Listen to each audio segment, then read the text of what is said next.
Hello friends, welcome to my video. আমি রথের দিন রথের মেলায় গিয়েছিলাম। চলো সেই রথের মেলায় তোমাদেরকেও ঘুরিয়ে আনি। রথের মেলা বাংলার এক প্রাচীন ঐতিহ্য। রথযাত্রা উপলক্ষে অনেক জায়গাতেই রথের মেলা বসে। কোথাও কোথাও সোজা রথ থেকে উল্টো রথ পর্যন্ত এই মেলা অনুষ্ঠিত হয়। আর আমাদের এখানে করলগাছা জমিদার বাড়ির রথ বহু পুরনো। আমরা তো ছোটোর থেকেই দেখে আসছি, আমাদের বাবা কাকাদের মুখেও শুনি যে অনেক বছর ধরেই এখানে রথের মেলা অনুষ্ঠিত হয়।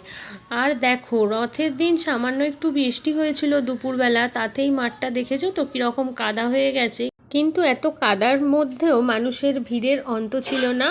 আর আমি গিয়েছিলাম ওই 8টা নাগাদ গিয়েও দেখি প্রচুর পরিমাণে ভিড় ছিল। আর কতটা ভিড় হয়েছিল সেটা আরও বোঝা যাচ্ছিল মাঠের কাদাটা দেখে। বৃষ্টিতে মাঠে কাদা তো হয়েই ছিল, কাদাটা আরও বেশি ঘেঁটে গিয়েছিল অনেক মানুষের চলাফেরাতে। যেহেতু এটা প্রাচীন মেলা, তাই বৃষ্টি ও কাদাকে উপেক্ষা করেই বিকিকিনি চলছিল। আর গ্রাম্য মেলা মানেই ক্ষুদ্র ব্যবসায়ীদের একটা আশার দিন যে ভালো বিক্রি হবে, তাই প্রভু জগন্নাথও তাদের সহায় ছিলেন। আর এখানে দেখো, কাদার মধ্যে দাঁড়িয়ে দাঁড়িয়েই এরা ঘুগনি খেতে ব্যস্ত। কতটা পরিমাণে কাদা হয়েছিল সেটা তোমরা মেলার মধ্যে থাকা মানুষগুলোর হাঁটার ধরন দেখলেই বুঝতে পারবে। এখানে দেখো, বেতের তৈরি বিভিন্ন জিনিসের দোকান বসেছিল।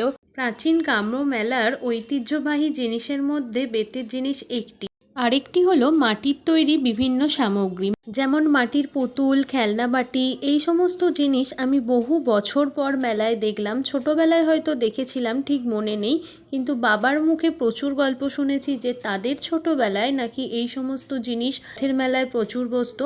এখন আর খুব একটা দেখতে পাওয়া যায় না, তাই স্মৃতি হিসেবে রেখে দেওয়ার জন্য কয়েকটা খেলনা বাটির জিনিস কিনেও নিয়েছি।